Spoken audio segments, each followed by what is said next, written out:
બેટા આપણે ટીવાય સેમિસ્ટર 5 ની અંદર મનોવિજ્ઞાનમાં કયા કયા પેપરો આવે છે એની આપણે વાત જોઈએ. પેપર નંબર 11 આવશે પ્રાયોગિક મનોવિજ્ઞાન, એક્સપેરિમેન્ટલ સાયકોલોજી. જેની અંદર સેમિસ્ટર 5 ની અંદર 8 પ્રયોગો હશે, એમાંથી 5 પ્રયોગો આપણે કરવાના રહેશે. તે રાજાની સાહેબ લેવાના છે. પછી પેપર નંબર 12 છે કે જે સંશોધન પદ્ધતિ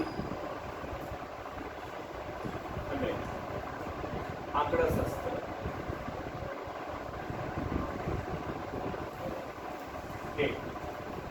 રિસર્ચ મેથડ અને સ્ટેટિસ્ટિક્સ 1. તેની અંદર વિવિધ પ્રકારની પદ્ધતિઓ અને આંકડાશાસ્ત્ર આપણે ભણશું. તો એ લેવાનું છે પેપર નંબર 12.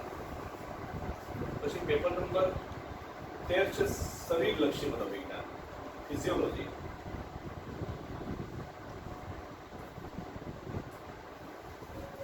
એ પણ રાજાણી સાહેબ લેવાના છે. પેપર નંબર 14 અસાધારણ મનોવિજ્ઞાન, એબનોર્મલ સાયકોલોજી. આપણે એશવાયની અંદર મનોરોગશાસ્ત્ર ભણી ગયા હતા, તો હવે એનું જ એક મોટી બ્રાન્ચ એ એબનોર્મલ સાયકોલોજી, અસાધારણ મનોવિજ્ઞાન, એ હું લઈશ. પેપર નંબર 15 મનોવૈજ્ઞાનિક નિબંધો.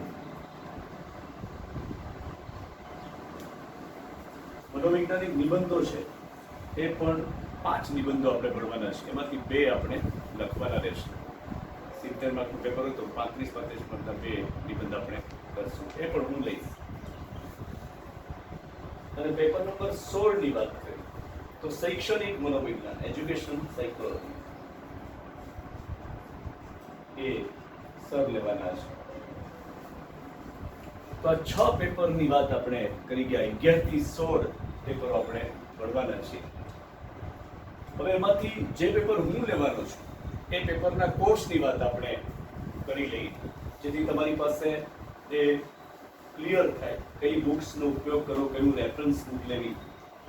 તો પેપર નંબર 12 ની પહેલા આપણે વાત કરીએ છીએ. પેપર નંબર 12 તો સંશોધન પદ્ધતિની વાત કરીએ છીએ. તો એનું સૌથી જે પહેલો ટોપિક છે, પહેલું લેસન છે, એ છે સંશોધન પ્રક્રિયા,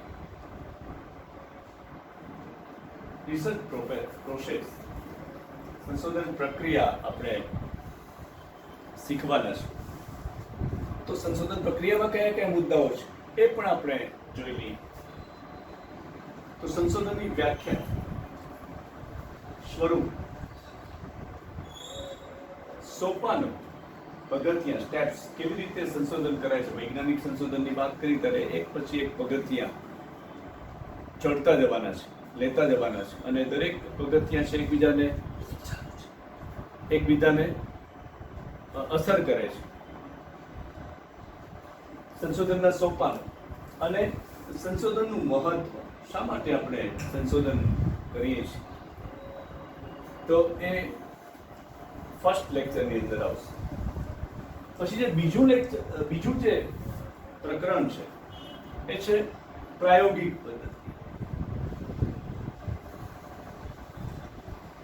પ્રાયોગિક પદ્ધતિ એટલે એક્સપેરિમેન્ટલ મેથડ. આપણે એફઆઈ ની અંદર બહુ ડિટેલમાં ભણી ગયા છે. ફરીથી ડિટેલમાં એ આપણે અભ્યાસ કરવાના છે. તો પ્રયોગ પદ્ધતિની અંદર પ્રયોગની વ્યાખ્યા, પ્રયોગના લક્ષણો, કેટલા પ્રકારના લક્ષણો પ્રયોગની અંદર છે, પ્રયોગમાં કયા કયા પરિવર્ત્યો, વેરિયેબલ લેવામાં આવે છે. સામાન્ય રીતે સ્વતંત્ર, આધારિત અને નિયંત્રિત પરિવર્ત્યો લેવામાં આવે છે.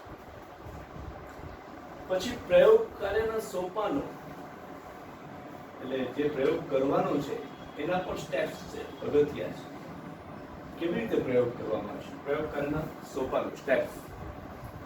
પછી જે પ્રાયોગિક ભૂલ, એક્સપેરિમેન્ટલ એરર, પ્રાયોગિક ભૂલ અને તેના પ્રકારો. તો એના વિશે આપણે જોવાના છીએ. ત્રીજું ચેપ્ટર છે એ છે સર્વેક્ષણ પદ્ધતિ.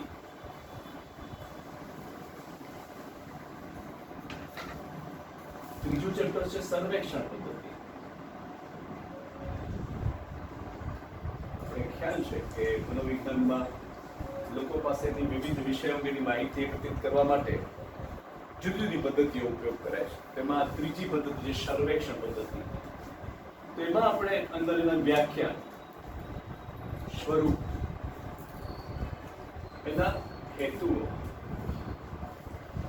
અને ખાસ કરીને સર્વેક્ષણ કેમ કરવામાં આવે છે, સર્વેના આયોજનની સમસ્યાઓ, કેવી રીતે સર્વેક્ષણ કરવામાં આવે છે, તો એ મુદ્દાઓની વાત આપણે કરવાના છે. અને સાથે સાથે પાયલોટ સર્વે, પૂર્વગામી કસોટી, માર્ગદર્શક અંગ પણ આપણે જોશું. તો સંશોધન પદ્ધતિમાં બે ભાગ પાડવામાં આવ્યા છે. એક છે પદ્ધતિઓ બધી અને બીજો ભાગ છે એ સ્ટેટિસ્ટિક્સ શરૂ થાય છે, આંકડાશાસ્ત્ર. સામાન્ય ગણિત આપણે જે નાનપણમાં ભણી ગયા છીએ એ ગણિત જ એની અંદર આવે છે. તો ચોથું જે ચેપ્ટર છે એમાં છે આંકડાશાસ્ત્ર.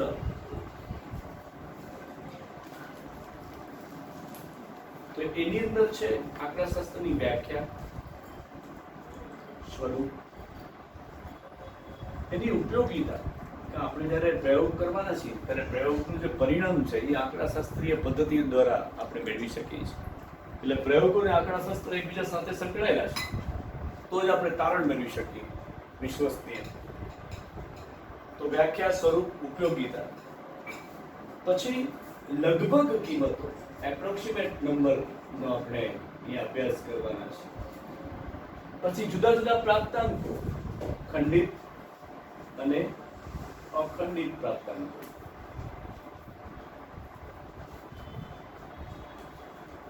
અને સૂચક અંક. આ મુદ્દાઓની વાત આપણે કરશું. પછી પાંચમું ચેપ્ટર છે પેપર નંબર 12 ની અંદર. પાંચમો ટોપિક છે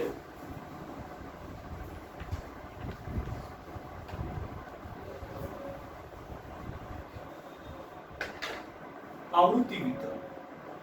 આ પણ આપણે ભણી ગયા છીએ. ફ્રીક્વન્સી ડિસ્ટ્રીબ્યુશન, આવૃત્તિ વિતરણ પણ આપણે ભણી ગયા છે નાના હતા ત્યારે. તો એની અંદર સૌથી પહેલા શું કરવાનું છે, તો સાદા પ્રાપ્તાંકો ધરાવતી માહિતી, કે જેને અવર્ગીકૃત માહિતી કહેવાય છે, એટલે શું એ આપણે જોશું. પછી વર્ગીકૃત માહિતી, પછી વર્ગીકૃત માહિતીમાં સતત વર્ગ અને અસતત વર્ગ. પછી આપણે જોશું વર્ગ લંબાઈ. પછી જોશું મધ્ય કિંમત. અને પછી જોશું વર્ગ સીમા, ક્લાસ લિમિટ. અને છેલ્લે જે કાચા પ્રાપ્તાંકો આપેલા છે એમાંથી આપણે વર્ગીકૃત માહિતી બનાવવાની છે અને એક નિશ્ચિત કોષ્ટકમાં ગોઠવવાનું છે. એટલે આવૃત્તિ વિતરણ બનાવવાનું પ્રક્રિયા, આવૃત્તિ વિતરણ નું કોષ્ટક તૈયાર કરવાનું છે. અને એક મુદ્દો પ્રયોગની સાથે જોડાયેલો છે એ આલેખનો છે. આલેખ પણ આપણે ગ્રાફ ભણી ગયા છે. તો માત્ર આપણે વક્રાલેખ અને સ્તંભાલેખની માહિતી આપણે ભણશું. શા માટે કે પ્રયોગની અંદર એ આવે છે. અને 12માનો છઠ્ઠો ટોપિક જે કહેવાય, last topic, chapter 6, paper number 12. તો એ આપણે ભણવાના છીએ મધ્યવર્તી સ્થિતિના માપો. મધ્યવર્તીય સ્થિતિના માપો. તો એની વ્યાખ્યા અને પ્રકારો એમાં સૌથી પહેલું છે મધ્યક મીન, એની અવર્ગીકૃત માહિતી અને એની વર્ગીકૃત માહિતી, બંને રીતે આપણે શીખવાના છે. પછી છે મધ્યસ્થ, તો મધ્યસ્થની વ્યાખ્યા અને એની અવર્ગીકૃત માહિતી, વર્ગીકૃત માહિતી બંને શીખવાના છે. અને બહુલક કોર્સમાં નથી, પણ એના વિશે આપણે જાણી લેશું. બહુલક એટલે મોડ, મીન, મેડીન અને બહુલક, આ ત્રણેયની માહિતી આપણે ભણવાના છે. અને છેલ્લે ભણવાના છીએ એના ઉપયોગો. તો આ રીતે પેપર નંબર 12 માં આપણે 6 ટોપિક 2 ભાગમાં ભણવાના છે. હવે આપણે પેપર નંબર 14 ની વાત કરીએ. પેપર નંબર 14 જેનો કોર્સ તમને હું લખાવી દઉં. તો પેપર નંબર 14 એના વિશે જોઈએ. તેમાં સૌથી પહેલો ટોપિક છે અસાધારણ મનોવિજ્ઞાનનો પરિચય.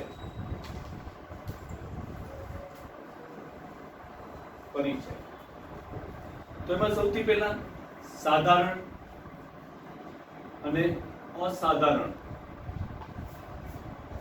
વ્યક્તિના લક્ષણોની વાત આવશે. પછી અસાધારણ મનોવિજ્ઞાનનું કાર્યક્ષેત્ર આપણે ભણવાના છીએ, કયા કયા મુદ્દાઓનો સમાવેશ થાય છે એ આવશે. પછી અસાધારણ મનોવિજ્ઞાનના ધોરણો છે એની વાત કરવાના છીએ. બંને વચ્ચે શું તફાવત છે, સીમાંત રેખા, સાધારણ અને અસાધારણ મનોવિજ્ઞાન, એની વાત કરવાના છે. બીજું છે અસાધારણ વર્તનના કારણો. કયા કયા કારણો હોઈ શકે? તો આપણે ખબર છે કે 3 મુખ્ય કારણો છે. શારીરિક કારણો છે, મનોવૈજ્ઞાનિક કારણો છે અને સામાજિક અને સાંસ્કૃતિક કારણો છે. સાંસ્કૃતિક આ 3 કારણો અસાધારણ મનોવિજ્ઞાનના હોઈ શકે. ત્રીજો ટોપિક આપણે જોવાના છીએ, જે એસવાય ની અંદર આપણે ભણી ગયા છીએ, એ છે સૌમ્ય મનોવિકૃતિ. સૌમ્ય મનોવિકૃતિ, ન્યુરોસિસ અથવા ન્યુરોટિક ઓર્ડર ડિસઓર્ડર, સૌમ્ય મનોવિકૃતિ. તો એની આપણે વ્યાખ્યા જોશું, એનું સ્વરૂપ, એના લક્ષણો અને પ્રકારો, જુદા જુદા પ્રકારો એમાં ભણવાના છે. એમાં વિકૃત ચિંતા, વિકૃત ભય, અનિવાર્ય ક્રિયા દબાણ, અનિવાર્ય મનોદબાણ, હિસ્ટીરિયા. તો આ બધા જે પ્રકારો છે એના લક્ષણો અને એના કારણો અને એનો ઉપચાર આપણે જોવાના છે. ચોથો ટોપિક આપણે જોવાના છીએ છિન્ન મનોવિકૃતિ, સ્કિઝોફ્રેનિયા. તીવ્ર મનોવિકૃતિના પ્રકાર તરીકે આપણે છિન્ન મનોવિકૃતિની વાત આપણે કરવાના છીએ. એમાં છિન્ન મનોવિકૃતિની વ્યાખ્યા, લક્ષણો અને એના જુદા જુદા પ્રકારો આપણે જોવાના છીએ. અને એનું કારણ, શું કારણે છિન્ન મનોવિકૃતિ થાય છે અને એનો ઉપચાર, આ મુદ્દાઓની વાત આપણે કરવાના છે. છેલ્લો ટોપિક 5મો એની અંદર છે સાયકોસોમેટિક ડિસઓર્ડર, એટલે મનોદૈહિક વિકૃતિઓ. મનોદૈહિક વિકૃતિઓની વાત આપણે અહીંયા કરવાના છે. સાયકોસોમેટિક, તો એના મુખ્ય તો ઘણા બધા પ્રકારો છે, એમાંથી આપણે પેટા પ્રકારો આપણે કરવાના છીએ ચર્ચા. તો વ્યાખ્યા, સ્વરૂપ અને પ્રકારો, એમાંથી કયા કયા પ્રકારોની વાત આપણે કરશું? તો દમ, લોહીનું ઊંચું દબાણ,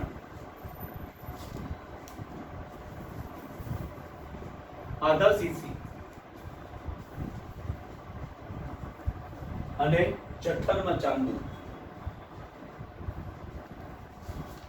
આ 5 ટોપિકની વાત આપણે એબ્નોર્મલ સાયકોલોજી અંદર 1 ની અંદર કરવાના છીએ. અને એ હું લેવાનો છું. અને 15મું જે પેપર છે એ છે મનોવૈજ્ઞાનિક નિબંધો, કે જેમાં 5 નિબંધો આપેલા હશે. અને 5 નિબંધોમાંથી પરીક્ષામાં 2 જ લખવાના હોય છે. એમાં સૌથી પહેલું છે નેતૃત્વ, બીજું છે જાહેરાતનું મનોવિજ્ઞાન, પછી ત્રીજું છે સંમોહન હિપ્નોટિઝમ, પછી ચોથું છે મનોભાર, અને પાંચમું છે સ્વપ્નના સિદ્ધાંતો.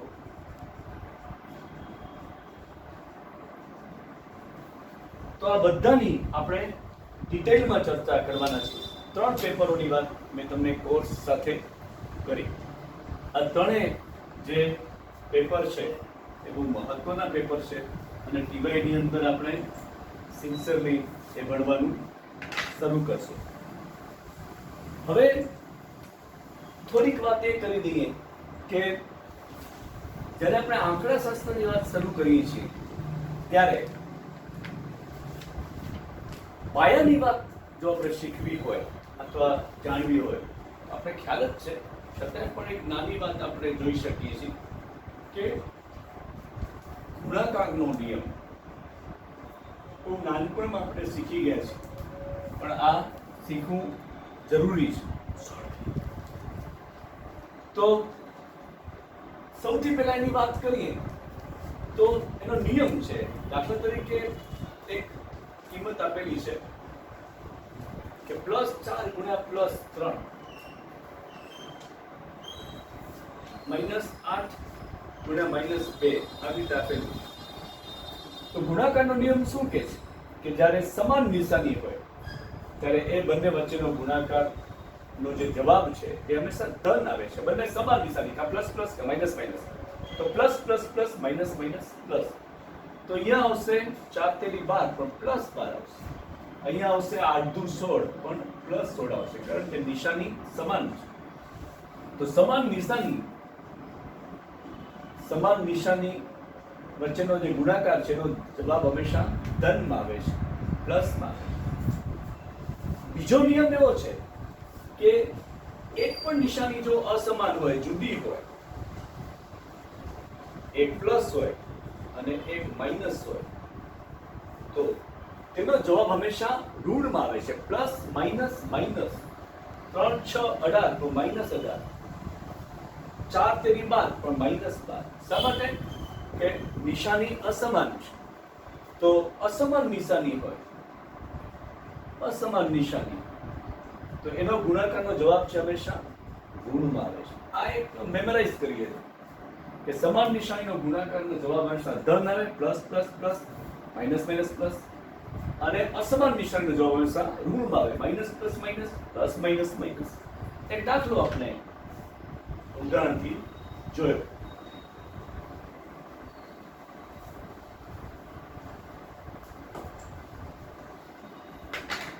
દાખલા તરીકે આમાં આપેલું +3 ગુણ્યા 0. તો આપણે ખબર છે કોઈ પણ કિંમતને 0 સાથે ગુણવામાં આવે ત્યારે એનો જવાબ હંમેશા 0 જ આવે. આ બહુ ધ્યાન રાખો, કોઈ પણ કિંમતને 0 સાથે ગુણવામાં આવે ત્યારે 0 જ આવે છે. કોઈ પણ કિંમતની નીચે 0 ની નીચે કોઈ પણ કિંમત હોય એનો જવાબ પણ હંમેશા 0 આવે છે. દાખલા તરીકે 3/3 તો એનો જવાબ હંમેશા 1 આવશે. 3 1 3. તો આપણે આ બધી વસ્તુઓ પાયાની છે, તમને આવડતી હોય છે.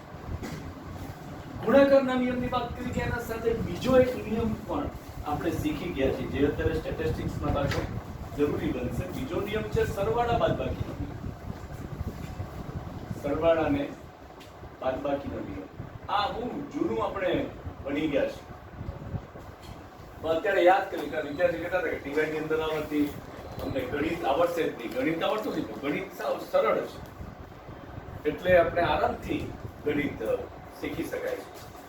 તો સરવાળા બાદબાકીના નિયમમાં શું છે? દાખલા તરીકે આપણે ઉદાહરણ જોઈએ. +6 +4 0 -3 આમ આપેલું છે. -3 -7 0 +2 આમ આપેલું. -7 +7 0 આમ આપેલું. તારું સાદુરૂપ આપવું છે તો આપણે શું કરશું? તો હંમેશા સરવાળા બાદબાકીનો નિયમ એમ કહે છે કે સમાન નિશાનીનો સરવાળો કરવાનો. સમાન નિશાનીનો સરવાળો કરો. એટલે અહીંયા સમાન નિશાની છે +6 ને +4, તો અહીંયા આવશે +10 થી. પછી -3 એક જ છે એટલે -3. સમાન નિશાનીનો સરવાળો, પછી મોટી સંખ્યામાંથી નાની સંખ્યા બાદ કરવાની છે. હંમેશા સંખ્યા નાની જ બાદ થાય. તો 10 માંથી 3 જશે એટલે 7 આવશે. અને છેલ્લે શું? તો છેલ્લે જવાબમાં જે સંખ્યા મોટી છે, તેની આગળ રહેલી નિશાની આવે છે. એટલે 10 છે એની આગળ પ્લસ છે, 3 ની આગળ માઇનસ છે. તો 10 ને 3 માંથી મોટી સંખ્યા 10, તો અહીંયા +7 આવશે. જો માઇનસ કરનાર દાખલો ખોટો થઈ જશે. એટલે સમાન નિશાનીનો સરવાળો, મોટીમાંથી નાની બાદ કરવી, જે સંખ્યા મોટી છે એની નિશાની. અહીંયા જોઈએ તો અહીંયા 3 ને 4 સમાન નિશાની છે એટલે -7. અહીંયા 2 છે, એક જ, +2. મોટી સંખ્યામાંથી નાની સંખ્યા બાદ કરો, 7 માંથી 2 જાય એટલે 5. કઈ સંખ્યા મોટી છે? તો 7 છે. એની આગળ માઇનસ છે તો -5. તો આ બહુ મહત્વનું. ત્રીજું ઉદાહરણ જોઈએ તો એ -8 છે, પછી અહીંયા +8. બંને સરખી સંખ્યા છે, 0. તો 8 માંથી 8 જાય તો 0. તો સમાન નિશાની નો સરવાળો, મોટીમાંથી નાની બાદ કરવાની, અને જે સંખ્યા મોટી હોય એને એ નિશાની આપણે અહીંયા ધ્યાનમાં લેવાની છે. જ્યારે મધ્યવર્તી સ્થિતિના માપો ભણશું, મધ્યસ્થ વખતે આપણે આ સરવાળા બાદબાકીના નિયમ અને ગુણાકારના નિયમનો ઉપયોગ થશે.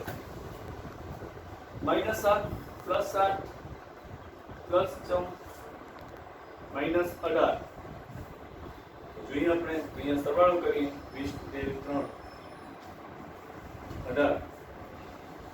ફરીથી કરીએ, 8 ને 8 20 3, 30 માંથી 18 જાય તો 12. નિશાની મોટી સંખ્યા પ્લસ.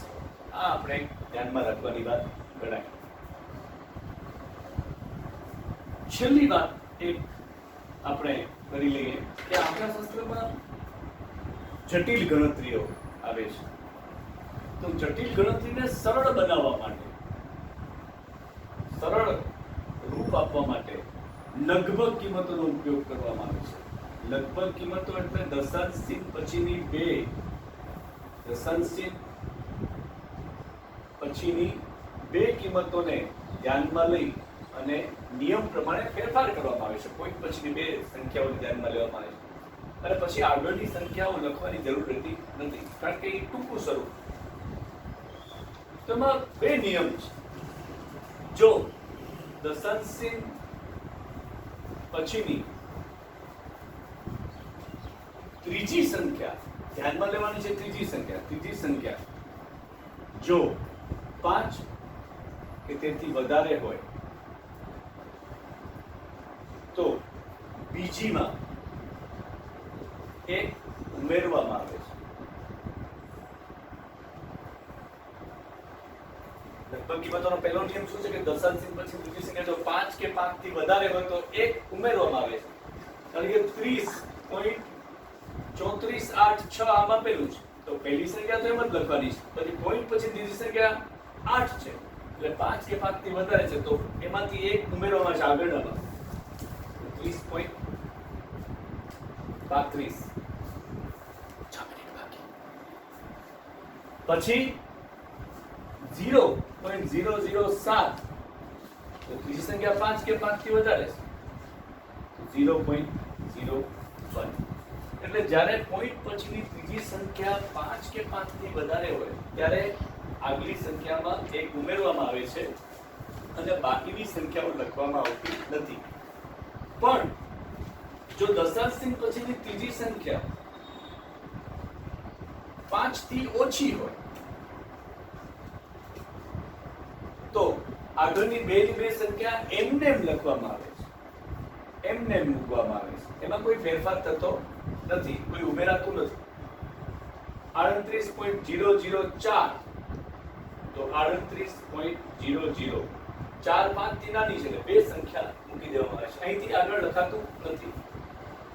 44.4434 તો 44.44. તો આ રીતે લગભગ કિંમતોને ધ્યાનમાં રાખીને આપણે દાખલા ગણવાના છે.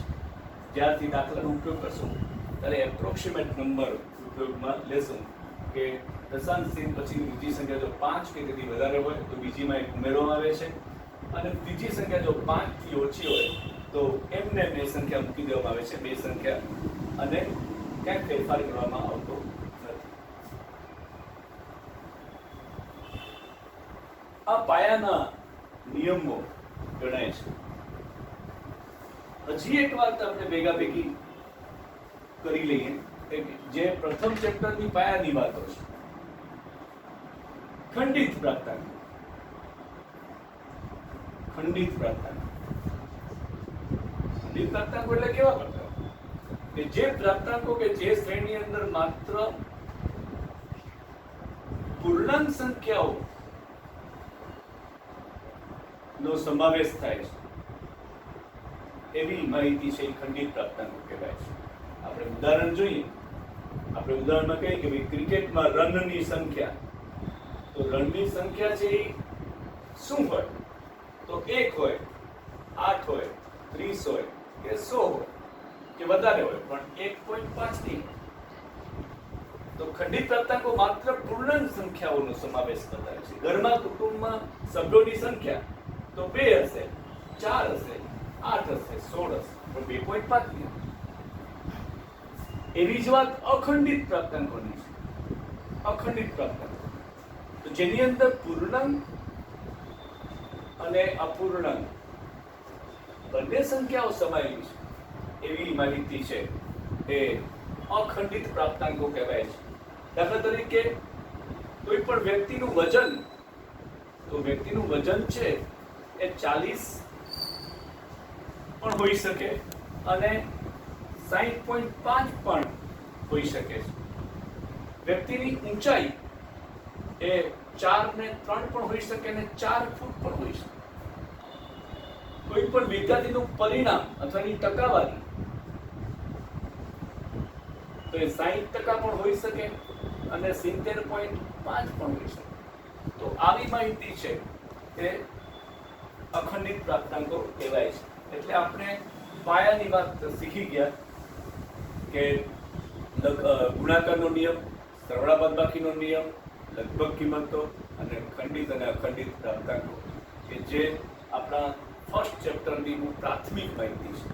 હવે એના પછીની જે વાત છે એ આપણે નેક્સ્ટ ટોપિકમાં વાત કરવાના છે. જો તમને ન સમજાવવું હોય તો મને પૂછી શકો છો, મેસેજ દ્વારા અને કોઈ કોમેન્ટ દ્વારા પૂછી શકો છો.